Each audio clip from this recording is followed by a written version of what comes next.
Good afternoon. Welcome to today's Lunch and Learn program.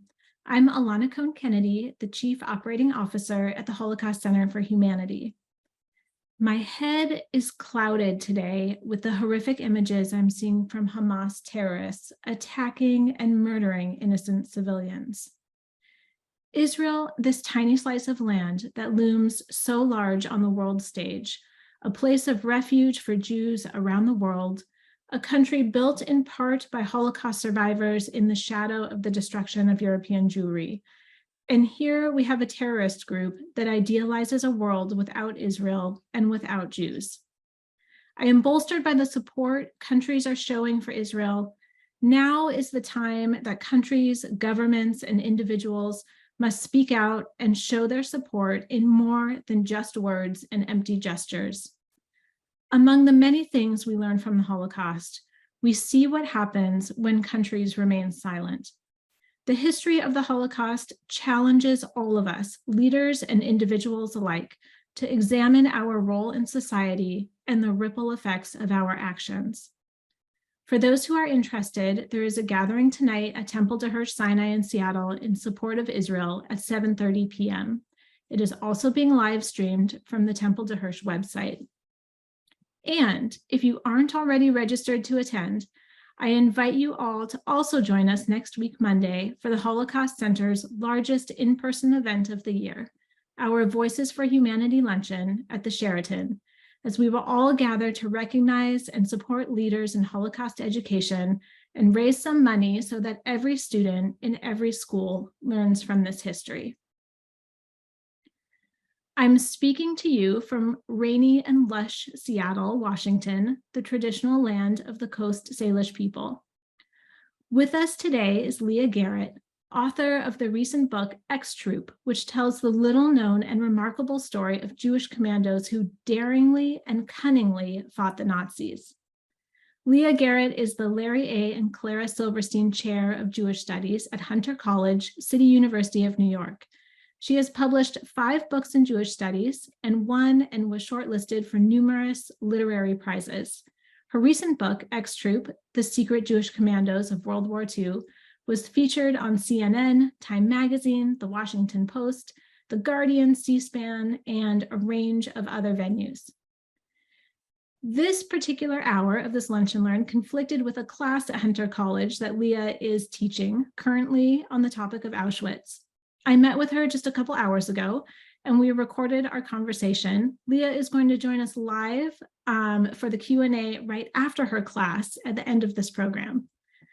As always, the chat throughout the program is open for your comments, and please enter your questions at any time into the Q&A. With that, I'm thrilled to welcome Leah and turn it over to our conversation. Leah, thank you so much for being with us today. I know you have such a busy schedule, and I appreciate you taking the time out of your day of teaching for this conversation. And thank you for having me. I'm really glad to speak with you today. Thank you so much. I know these past few days have been really testing us, and seeing what's going on in Israel, I know for me has really left me reeling, and I'm wondering, how are you doing, and how is this sitting with you?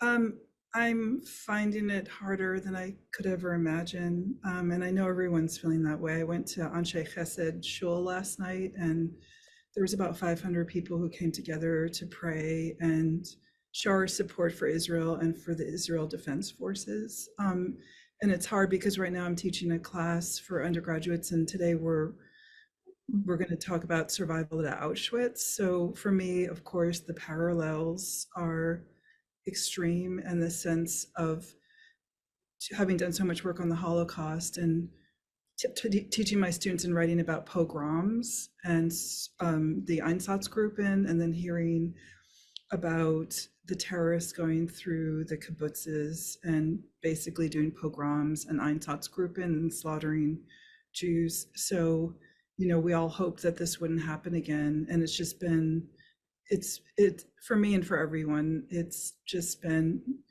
3 of the hardest days I've ever had. And I'm sure most of the audience feels that way as well.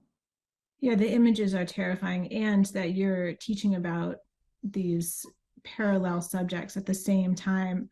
I wonder what's the response been like from your students so far? What are you hearing from them on the campus? Well, since I run the Jewish Studies program at Hunter, I'm sort of at the forefront of trying to show as much support as possible. We fortunately have a Jewish president at Hunter, and she did a very strong statement, and she used the words we should use, like terrorist and murder, rather than the sort of equivocation people are doing, like Middle Eastern conflict. So Hunter, I think, in my opinion, has been sort of on the right side of history with all of this, but it's very difficult. My courses, because I'm at Hunter, we have an incredibly diverse mixed student body. And I know that, all of our Jewish students are suffering so much right now. So we're just trying to be there for them. Hillel today is going to do a sort of teach out, which will be really good. And I'm going to spend time with my students and try and highlight to them the parallels with the Holocaust, because I think that's actually in many ways with what's happened over the last few days.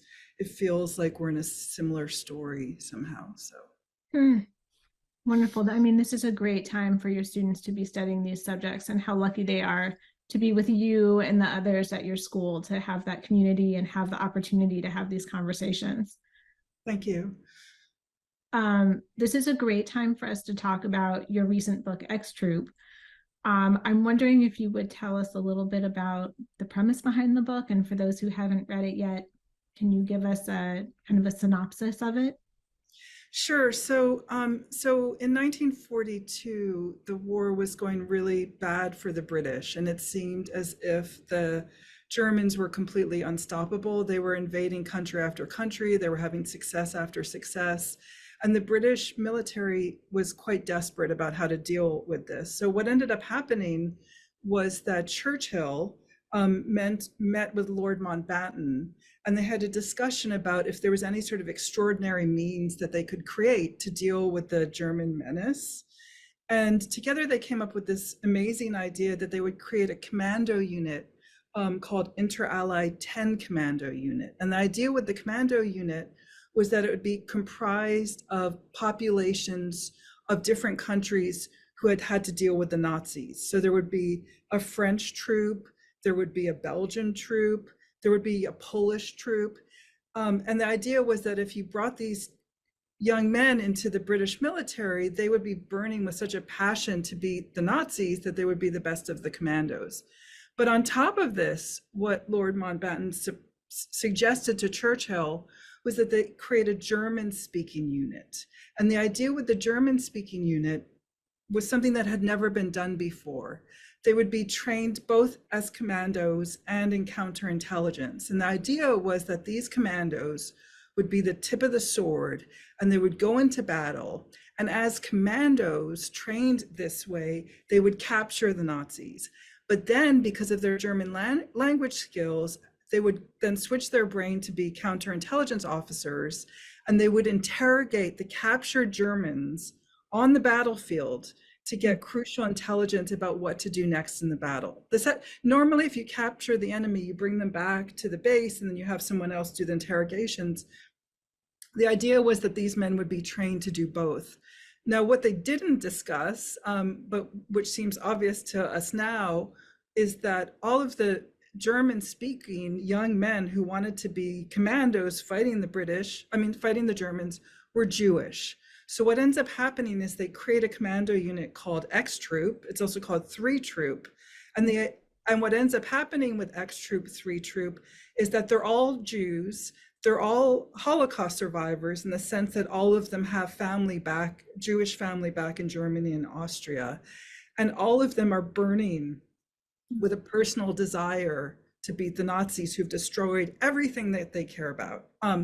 And just one final general point about the X Troop, which is really important to their story, was that the British military realized immediately that if any of these men were captured, they would be killed for multiple reasons. They would be killed if it was discovered they were German, fighting Germans. The Germans would kill them. It would be killed. They would be killed if it was discovered that they were commandos, because Hitler had done a commando edict to execute all commandos.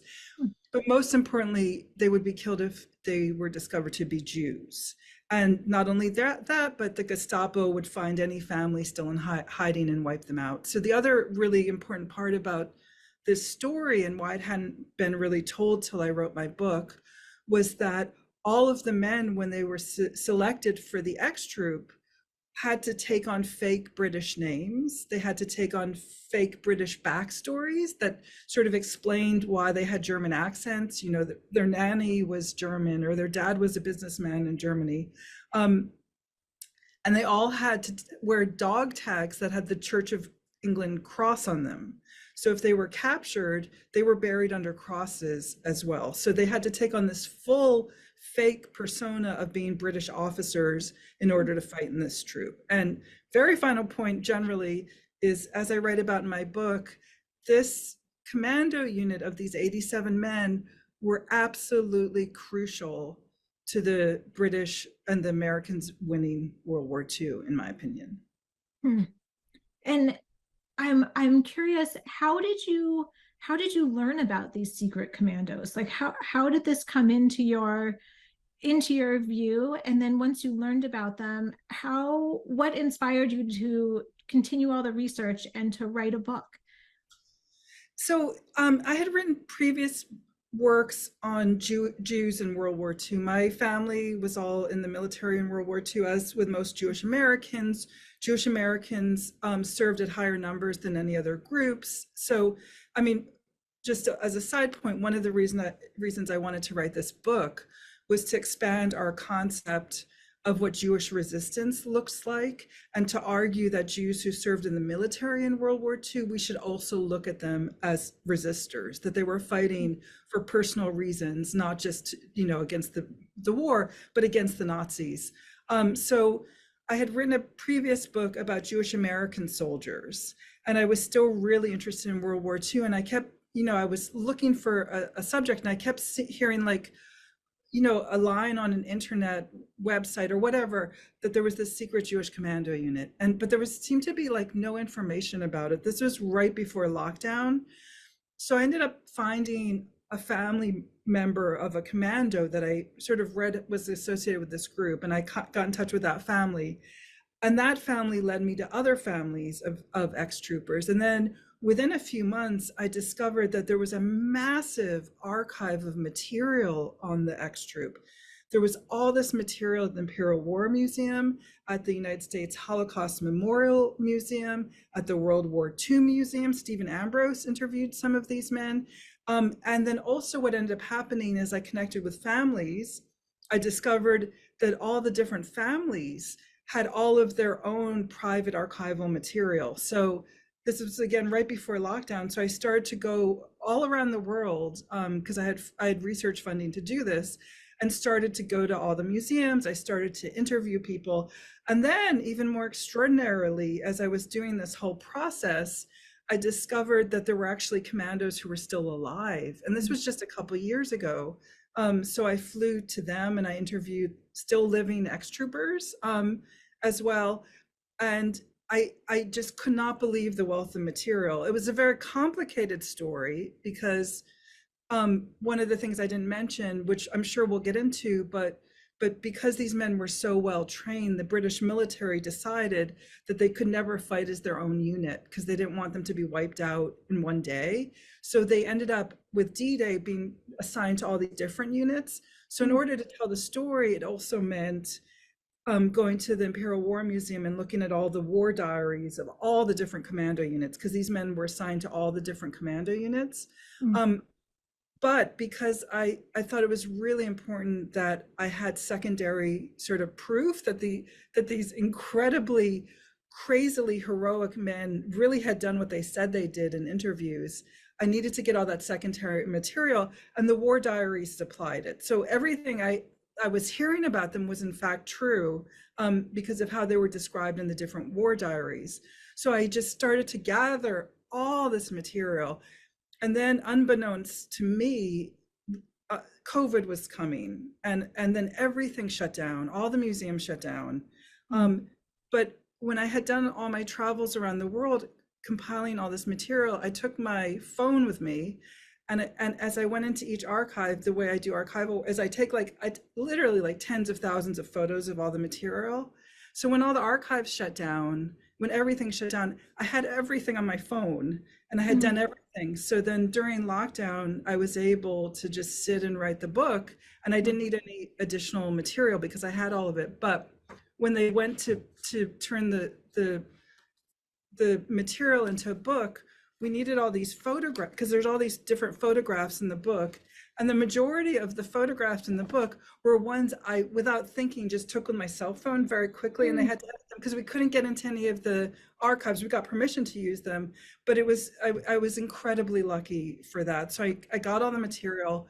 And then what I realized as I wrote the book was that this story was not only incredibly important in terms of a very serious story of Jewish resistance and Jews fighting back, but it was also a really important World War II story. And it was Mhm. a story that needed to be told about the war as well. So when the book came out in the UK, it was nuts, but like the Daily Mail serialized it, the BBC's Wow. doing an episode on it shortly. So and their take and my take too was that this is an unknown story of Jewish soldiers who fought back and changed the course of the war. Mhm. And but for my luck of discovering this right before lockdown, I'm not sure how much it would have gone out before.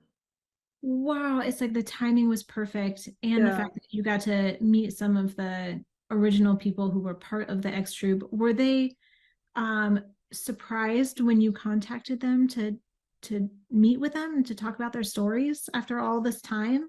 Yeah, well, it's sort of interesting whenever I would contact the families of the ex-troopers, that was incredible. I'm still friends with all the different families because it was like they were all waiting for someone to come to their door and say, Mm. "Can you tell me about your dad?" You know, and so they were to a person incredible, all the families. And they led to the living commandos. One of the commandos I had to interview, and he was dying at that point, so I interviewed him via his daughter, and I think he was very happy to, yes, finally talk about this. Um, Another ex-trooper who I interviewed, and this is sort of typical for many of the ex-troopers. This will sound quite incredible now, but because they all took on fake British personas during the war, after the war, the majority of them kept their British names, and their children have those British names. And many of them, which was very typical of Holocaust survivors and soldiers in World War II, didn't talk to their kids about who they were or what their past was. Um, so for the kids, when I would interview them about their dads, it was very emotional because I was giving them material many of them didn't know about their own fathers, and particularly Oh. the way their dads were connected to the Holocaust.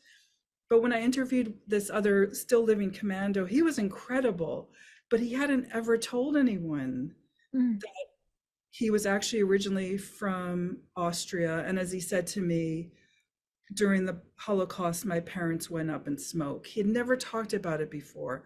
So when I interviewed him, it was incredibly emotional because he had never spoken about this stuff for 50 years until I spoke with him. And I was sitting face to face with him.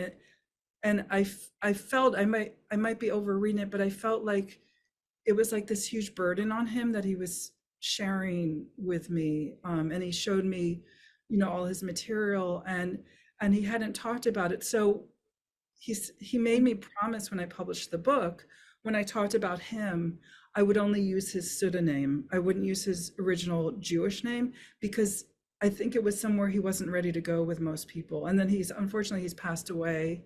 And his wife said, like, in a year or so, when we have other editions of the book, I can put in his Mm. original name.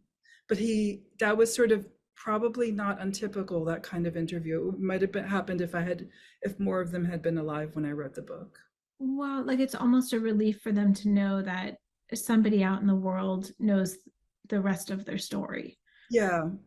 And it's been incredible. I mean, since the book came out, particularly for some of the men I focus on, because there's been like all this press coverage now of them. And so like the Washington Post did this whole article in the book, and one of the men I write about in the book, and now their families have been contacted and they're being interviewed for documentaries. And it's so nice because they have such incredible stories of their fathers that they need to tell and want to tell, and now people are listening to them. It's just, and their dads were like incredibly heroic and crucial for the war effort. I think your personal connection with these families and these individuals really comes out in the book, because the people you do such an amazing job of humanizing their stories and humanizing them in the book, that they feel like real people, not just somebody that is kind of being reported upon. And even when you're talking about them, it's like we can feel that you have this real connection with them. And I'm wondering, like, can you tell us about some of these people tell us about some of their stories and what really stood out to you? Yeah, it's so interesting you say that, because after I wrote the book, I remember, we were in lockdown when I finished it with my family in New York, and I, it was very emotional to actually finish the book. And I got in the car and I just started crying, and I said to myself, Leah, why are you crying? And I was saying, I've lived with these men for the last 2 years. They're like under my skin now, and it's very hard to let them go. So fortunately, I'm still in touch with all of their children. And just one other point about the book, and then I'll talk about individual ones. It's also been really incredible with the book because, a lot of these men were buried under crosses. And I've been working with an organization, an archivist in the UK, and we're getting slowly the crosses switched to Magen David's, which is really nice. And also their real names put there rather than their fake names. So many of the stories are incredible that actually I was writing the book, as I wrote each chapter, I kept saying, you're kidding me. There's no way they did this. And then I would go to the archives and it would all be verified because of their heroism. I'll tell you one of the sort of men I talk about throughout. I focus the book on 3 different men. And I'll tell you one who's like, his story is so incredible that I hope people will read it, because it's mind-blowing, this one particular man. His name was Montfort Gons, and we have a photo of him. I think that will come up. And he was an Orthodox Jew from Borken, Germany. And most of the men who served in the X Troop were not religious. They were secular, not secular. I mean, they had bar mitzvahs, but they were pretty secular Jews, as most Jews were in Germany and Austria at the time. So Montfort was unusual because he was actually Orthodox Jewish. And he grew up in a small town in Germany. And he had a really loving, large Orthodox family. And he knew Hebrew. One of his brothers became a Zionist during this point. But when the Nazis arrived in the early 30s, as happened to all Jews in Germany, everything changed immediately for the worse for him. And he started to be bullied at school because he was Jewish. It all fell apart very quickly for him. And his parents realized that they had to get their kids out. But as I'm sure the audience knows, there was nowhere to go. So whenever people say, why didn't the Jews leave? Because nobody wanted them. There was nowhere to go. And I know we might get into more details about this part, but basically what happened at this point was that the UK had 2 very good systems that helped the people who would be ex-troop escape. They had a kinder transport program, which was to rescue Jewish children. And a number of the ex-troopers came as kinder transport, but not Montfort.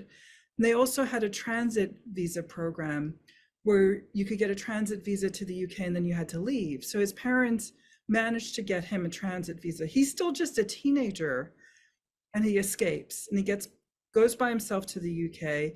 And I know we'll go into more details about sort of the whole program that he went through, but eventually we'll get to the point where we talk about when they're in the X Troop. And when he's in the X Troop, he ends up being one of the most effective of the warriors, and typical of him, which was typical of the others. And I'll just tell this one more story about him, was he was assigned to, I think it was 41 Commando, to land at D-Day. He's pretending to be British, but he has this fluent German. background. He's Orthodox Jewish. He can't let anyone know he's Orthodox anymore, so he doesn't practice anymore. He puts it all away to get through the war. And when he lands at D-Day on Sword Beach, he's a really tough guy, very brilliant, very smart.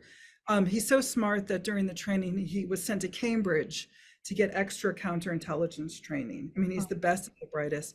And so when he lands on the beach, he immediately starts yelling to the other members of the commando unit. There's only one other ex-trooper. The rest don't even know who this guy is. Get off the beach. He's yelling at them, get off the beach, which we all know about landing at D-Day, you have to get off the beach. So the men start to get off the beach. Unfortunately, the commando unit is attacked, and half of them are wiped out at that point. Manfred, whose fake name is Fred Gray, because they all have these fake names, leads the others off the beach. And as he's running off the beach, he runs into 25 armed Germans. And he immediately switches to idiomatic German because he's fluent in German. And he starts yelling at them, men, how do we get off the beach? Show us how to get off the beach. And he's pointing his gun at them. He gets the guns off the Germans. He captures 25 Germans, and the Germans lead him and the surviving members of his commando unit safely off the beach. And then Manfred goes and is at the forefront of all the battles in World War II. I mean, Battle of the Bulge, crossing of the Rhine, he's there. And I'm sure we'll get more into his story. But the other story I tell about Manfred Gans is what happens to his family during this time is his parents are hiding and they're captured by the Gestapo. And he gets a letter from the Red Cross saying that his parents have been put in Bergen-Belsen concentration camp. And when he gets that letter, and I found all this archival material, he fortunately saved all the letters he wrote during the war. He says, I'm going to survive, I'm going to beat the Nazis and rescue my parents. And so I tell that story too, about this extraordinary thing he does in the final days of the war to find his parents too. Wow. And he just had it all. I mean, he was like a superhero, just a complete superhero, because his whole focus was on saving his family. And when we talk about his family, but you can see that his plan to rescue his family was successful, and they lived after the war. So he was just one of many of these heroes who, most importantly for the ex-troop, for them, and the reason that they were so extraordinary was that the war was personal for them, that every minute that the war went on, their families, who were, all of them had families in hiding, if they had any families who were left, were in danger. So they fought in a different way than any other members of the British military. Wait, are you going to tell us later about how he rescued his family? If you want me to, I can tell. Yeah. We should hear the story. Okay, so what I actually want to say to people is I would prefer if you buy the book or take the book from the library, read the book, because the reason it's that particular part of the book is so important is that in that part of the book, I give it over to Manfred in his own words, his story of rescue. So I'll just sort of tell briefly what happened, but hopefully you'll read the book and read it in his words, what happened. So during the course of the war, Manfred he's just so heroic. Like all the most dangerous missions, he's putting his hands up. Every time he's putting his hands up. And after this one particular battle that I write about the book, the battle for Walcheren, which is this very important battle that Manfred led the way for the Brits to win the battle. He's during all of these battles, he's pretending to be Fred Gray, a Christian guy from the UK. Nobody knows he's Jewish. Nobody knows he's Orthodox. Nobody knows anything about him.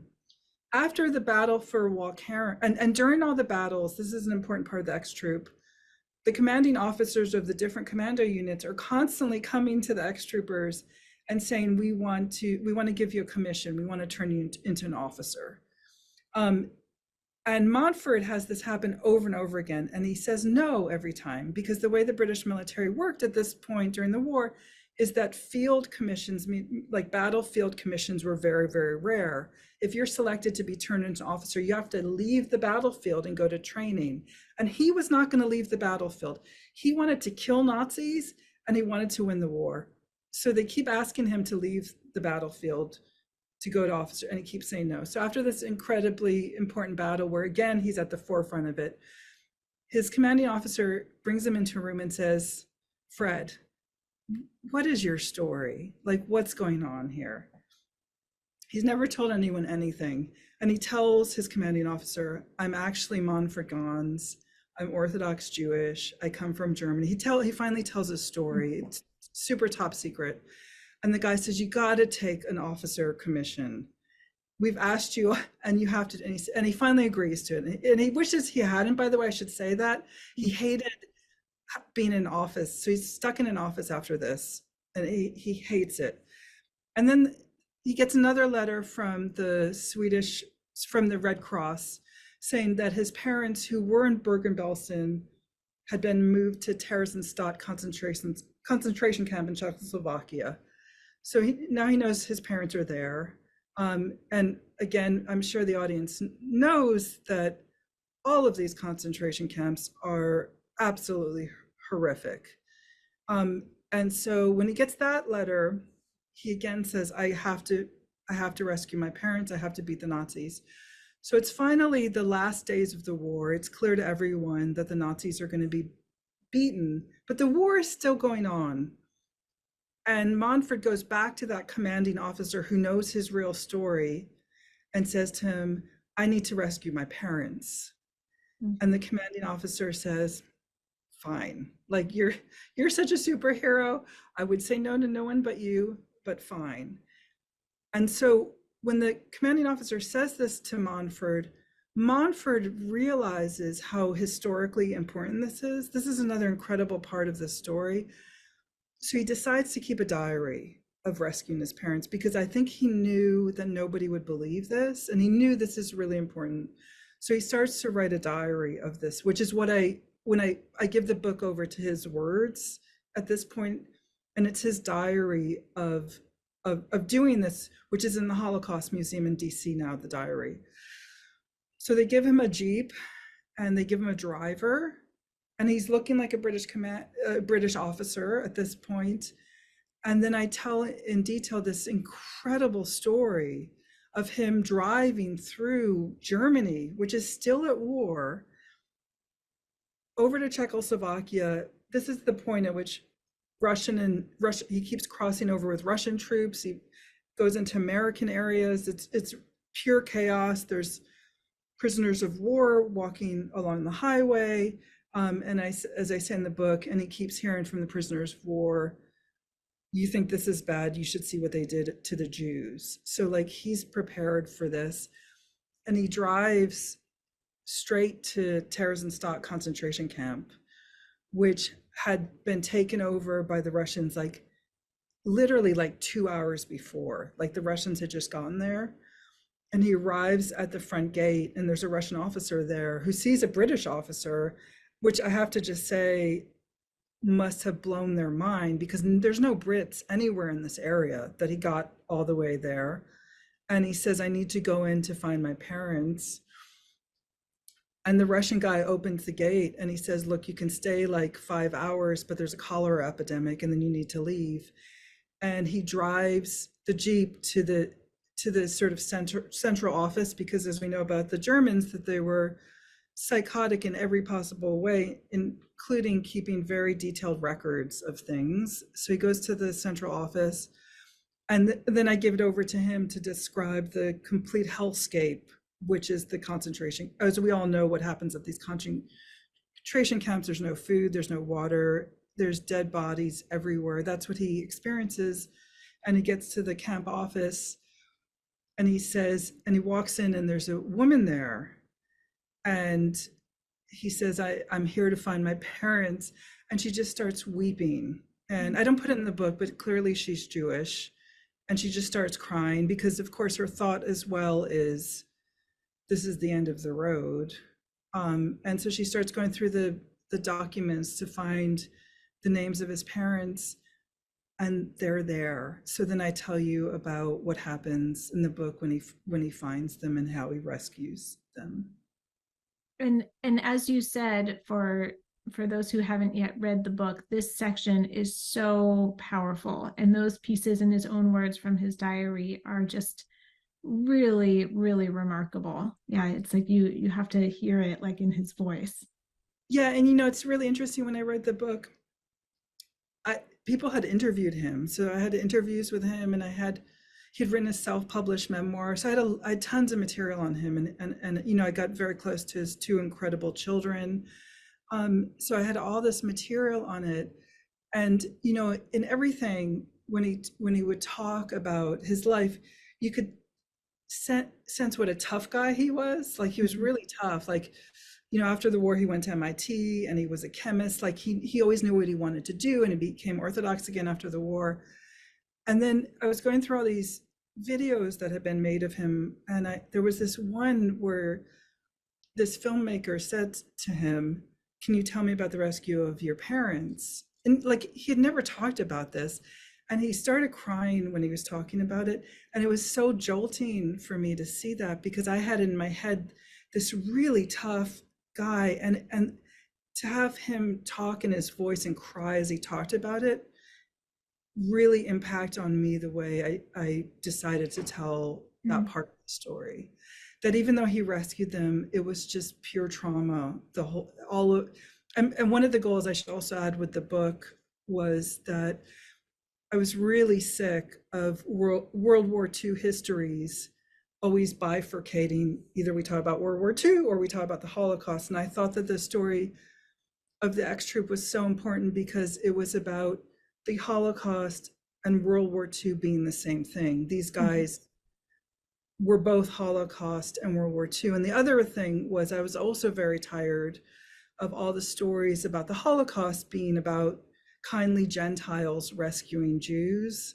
And I thought it was really important to tell the story of Jews rescuing Jews, which is what these guys were up to. Hmm. Hmm. Yeah, it's true. It's like that's this idea that the Holocaust and World War II are two separate things, and we have them almost as like two separate sections in our bookstores and in history lessons, and but they're really inseparable. Um, Yeah. And these men unite both stories in their bodies. Yeah. this what you bring up about this Jewish resistance uh, leads me um, leads me to a question kind of about these individuals and how determined and driven they were. And that was one of the reasons they were so good at being fighters, is because it was so personal for them. And it seems like for many of them, there was kind of a transition, maybe from like one, not just in their names, but from like one way of being to another way of being. Can can you tell us a little bit about this like transition of these I don't know, what we would almost traditionally see in our literature as Jewish victims into these And to these guys who have fierce agency. fighters? I mean, all the men said that the most important part and the most worthy part of their lives, because they all lived long lives, the ones I focus on, was this time in war, because they were like a true band of brothers too. I mean, that's the other thing I argue, which is that unlike other people in the military, they really were each other's brothers, because they all had lost their brothers and their father, you know, that they became this united family. So they transitioned.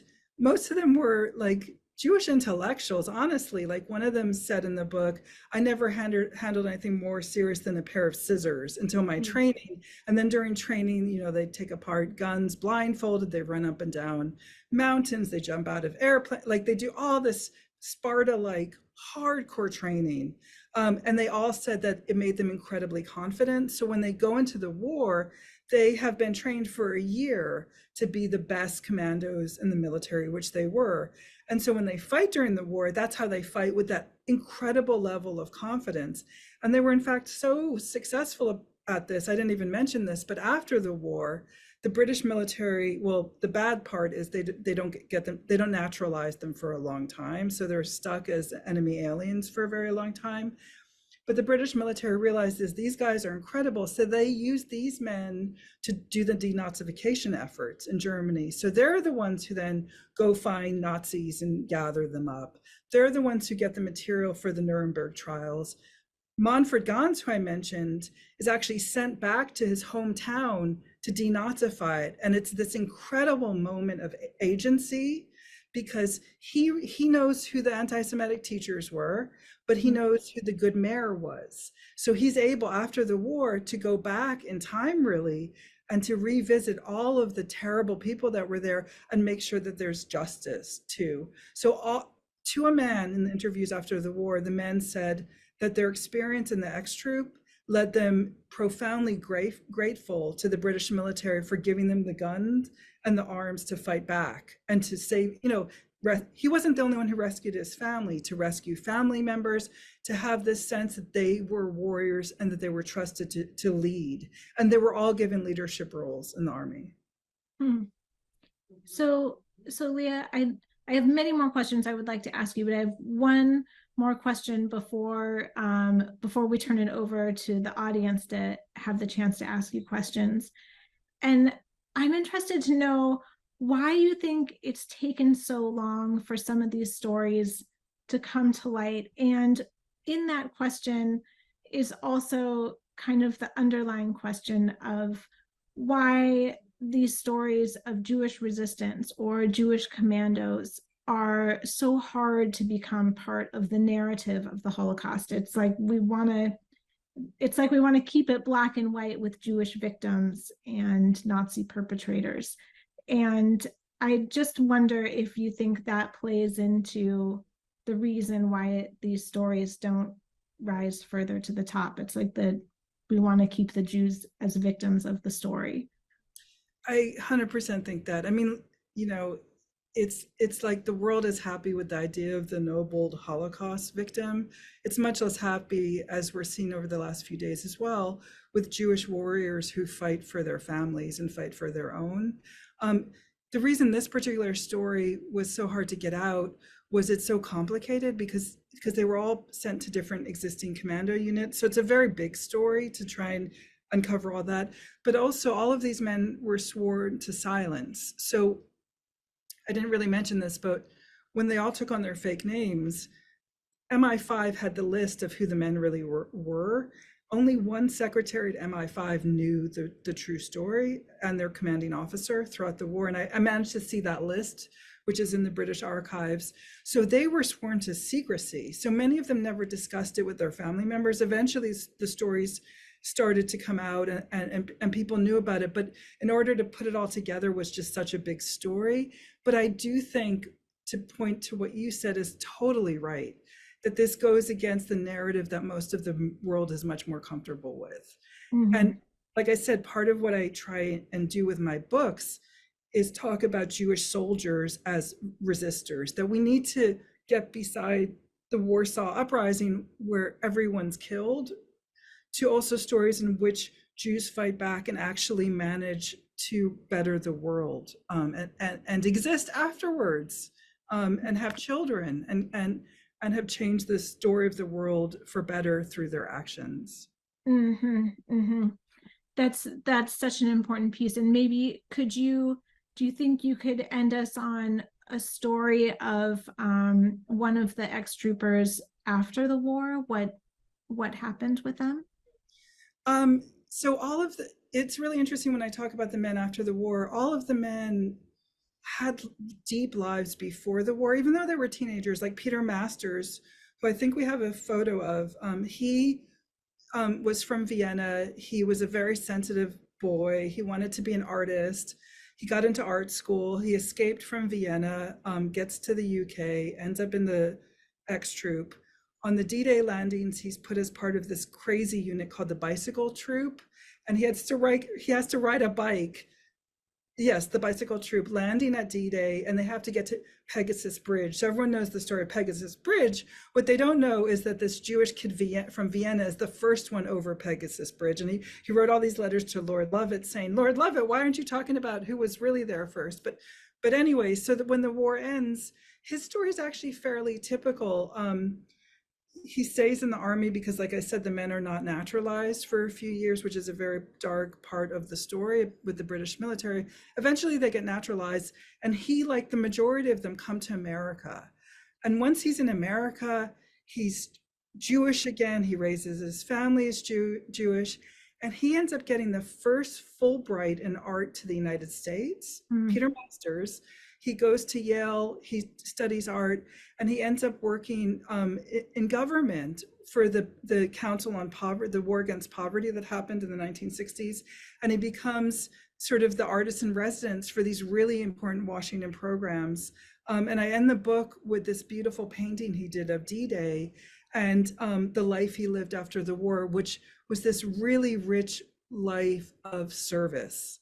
And that was typical for the men, that in some sense, all of them gave back in their sense of gratitude for having fought the war. And he was the one who fought hardest to make sure that the ex-troop story was told. And so I became close with his children as well. But the whole story of his life was just extraordinary, but typical of the ex-troopers. Wonderful. Well, Leah, thank you so much for bringing all of these stories to us. And I encourage everybody to read the book.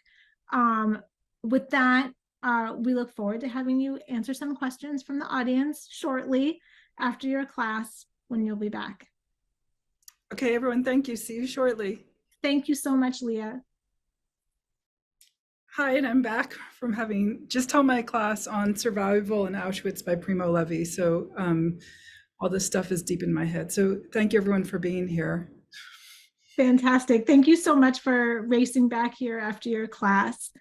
I know there's a lot going on, so I really appreciate you fitting this into everything. You're definitely in the thick of it between studying the Holocaust and everything you're also doing to keep up with the events in Israel right now.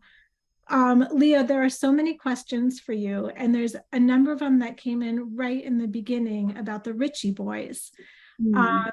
And the questions, I'll just kind of summarize them into one, which is, how is this group alike or different than the Ritchie boys?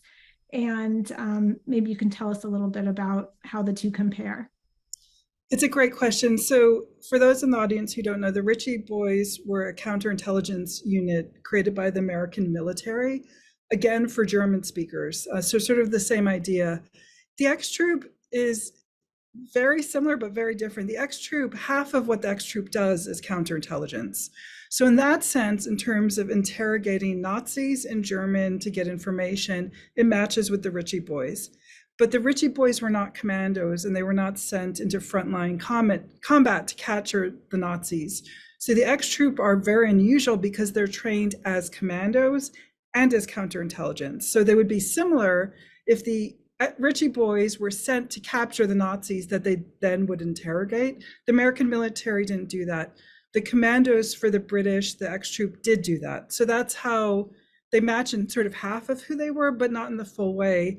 And part of why the X-Troop were so crucial was that the British military realized that if they had people on the ground who could capture the enemy, but interrogate them in the middle of the battle, like that story I told about Mountford Gons, one of the things he did when he interrogated the 25 Germans he captured was he asked them, where are the mines laid so we can get off the beach? And that was the idea with the X-Troop, that you would get intelligence right then. Where's the machine gun nest? Where are the bombs laid? All that kind of information that you would use immediately as you proceeded in battle. So they're different that way. And another question people often have with the Ritchie boys was, did they share intelligence between the two units? 100% no. Nobody knew about the existence of the X-Troop. It was top secret, and there was no intelligence shared between these different units because they were also very different. One's a commando unit, one is just counterintelligence. Interesting. Same idea, German speaking, not intentionally, but Jews who would be doing this kind of work. So there's another question here from Alan, and you mentioned this a little bit, but maybe you could tell us a little more. And he asks, how did the British find these men? So I didn't really go into the talk, and it's such a good question, and it's another dark story. When these men all make their way to the UK, they're all teenagers. Some of them come on kinder transport, some of them come on the transit visa program. They all pretty much come by themselves. They make their way there. When the war breaks out, this is a big part of my book, I talk about this. Churchill, bowing to pressure, sort of xenophobic pressure that exists, decides that any German who is in the United Kingdom could potentially be an enemy in the midst, like a fourth column or third column, whatever, someone who we can't trust. So when the war breaks out, the British government actually decides to intern all the young German men. So part of the story of the X Troop is that all these men end up in internment camps. This is a photo of one of the internment camps behind barbed wire. Unfortunately, what the British military did not ask of itself was, were these tens of thousands of Germans potentially Jewish? And 85% of the Germans who were in the UK at that point were Jewish. So all of the men who end up becoming X-troopers first get interred behind barbed wire for many months. And then once America enters the war, Churchill lets them out of the internment. They're sent to do hard labor in a military hard labor stuff. And all of the men who are doing hard labor for something called the Pioneer Corps are constantly sending letters to their commanding officers saying, please give me a gun. I can go there, I can fight, please let me join the British military. But all of these men are considered enemy aliens. So none of them are trusted to have that happen until finally that moment of that discussion between, which I started with between Churchill and Mountbatten. And then they decide to look for this commando unit, of German speakers. So they go around to all the different Pioneer Corps, which was like this non-fighting military corps. And they start saying to commanding officers there, can you send us your best and the brightest? Hundreds of them, and they're all Jewish, of course, go to London. Yeah, that's the Pioneer Corps. And there you can see Peter Masters on the right. Hundreds of them go to London. They're interviewed by MI5 for days. And then from that group, they pick the sort of 84 top ones. And then they send them to Wales for their training. So that's how it worked. That was the whole progression. So they all start in Germany and Austria. They make their way by themselves, usually as youth, to the UK. They live there a bit. They're interned behind barbed wire as Germans. They're let out of the internment. They work in the non-military units, the non-fighting units. They put their hands up, please, please, please, and then they're selected and basically auditioned by MI5, who are looking, as they said, for two things. They're looking for people who are incredibly physically adept. So they're trying to find the people who are winning running competitions and stuff like that. And they're looking for people who have a burning desire to get the Nazis. So they would say to them, why do you want to fight the Nazis? And all of them had stories. One says, my dad was taken to Dachau concentration camp. They all have these stories. And then they pick the ones that best sort of have both combinations, and they get selected for X Troop. Leah, there was an author who wrote one time that the hardest part of survival is the survival itself afterwards. And there's one of our audience members here, Martin, asked the question that makes me think of this. And he asked, in general, did many of the ex-troopers later in their lives suffer from significant PTSD? And knowing that they weren't necessarily recognizing PTSD in those immediate after years, I wonder what your thoughts are on that. That's a really good question. It's something I thought about constantly when I was reading the interviews with the men, looking through their papers, looking at their photographs, talking to their kids. I don't know if this will surprise the audience or not when I say this, but from my research on this unit, and I didn't just focus on three of them, I told the whole story of the unit through the figure of three of them. I could not find any significant PTSD, and I have a theory for that, because whenever the men were interviewed and they talked about the war, they talked about it as this incredible peak moment in their lives in which they got to get back at the enemy who had killed their families or destroyed their towns or whatever it was. I'm sure that they had those moments after the war, but I don't think at the level of other vets, because, I'm writing a new book now on World War II on the Pacific campaign. And we see it all the time there also because, a lot of the vets who were there, they were highly patriotic, but it didn't feel personal this way. And I think for many of the ex-troopers, the reason that it feels as if there was less of this post-traumatic stress was because they found the journey of fighting so deeply fulfilling, terribly scary, awful moments. I mean, they were killing Hitler Jugend, they were fighting close combat, they were doing all these things, which I detail in the book. But at the same time, this is all happening. For most of them, the way they talked about it after the war was this deep, profound sense of restoring justice. Hmm. That's so interesting. They're just coming at it from a different, From a different, like, yeah. yeah, with like a different mission almost. Yeah. But I just one last thing though, I do want to say though again that these men were soldiers, but they were all Holocaust survivors. Mm-hmm. And so I do think though that they all 100% felt the trauma of the Holocaust, the intergenerational trauma. And I felt it when I was talking to their kids. Mm-hmm. So, Leah, since we just have a couple minutes left, I wonder, is there something from the book or a message from the book that you would especially like us all to know or to leave us with? Yeah, it's the message I get from the book has changed since I published it a couple of years ago. And then the paperback came out last summer, so I had to sort of rethink through the book. And the message I got has changed over time. But I've been thinking a lot about the ex-troop over the last few days, about with the slaughter of the Jews of Israel and the pogroms and the Einsatzgruppen, in my opinion, that the Hamas did there. And I kept thinking of this thing I wrote in the book that I just want to read, because I have daughters who are the ages of all those young men and women who were killed at the dance festival for peace. We think the number's like 400 of them. And I wrote this quote about the experience of young Jews during the Holocaust. And to me, I just keep thinking about this with those hundreds and hundreds of young Jewish people murdered over the last few days. So I'll just read this quote.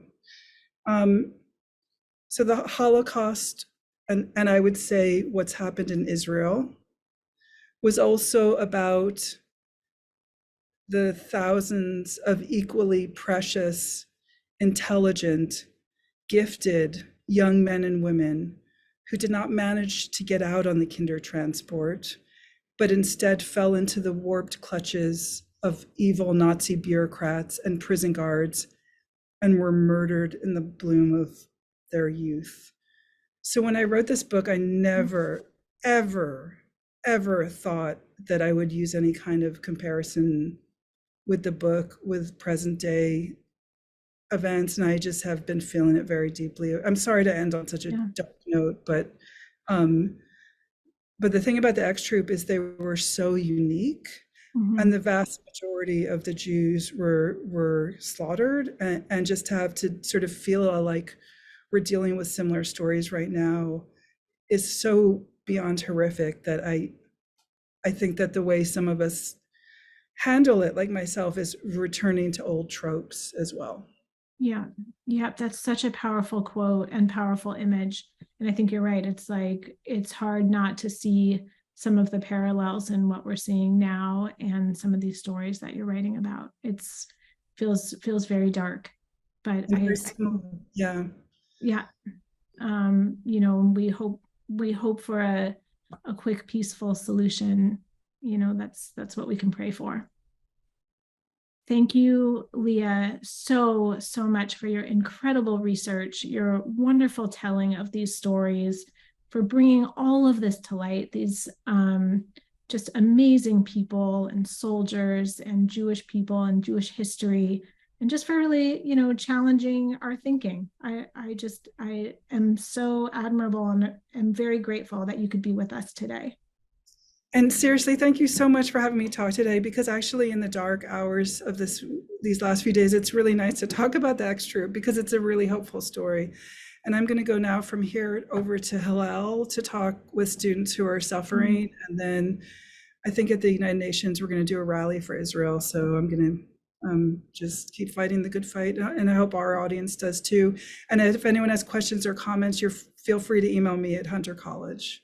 Thank you. Thank you so much, Leah.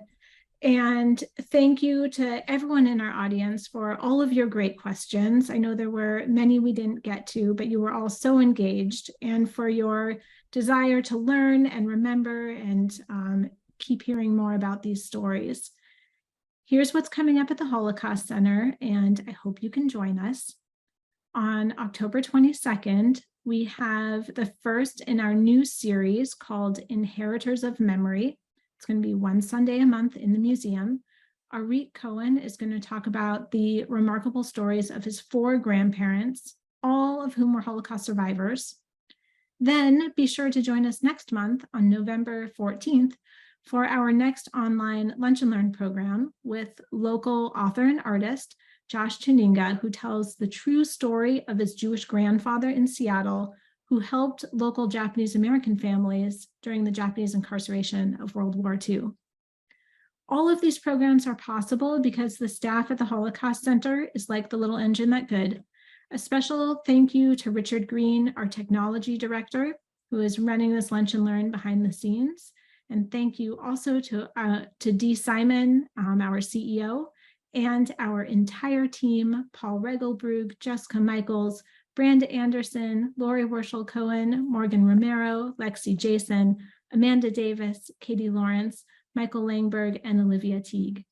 There is so much in the news right now, and our hearts and prayers go out to the families and individuals who are suffering and are still waiting to hear from loved ones. I'm wishing you all safety and security. Thank you for joining us today, and this concludes our program.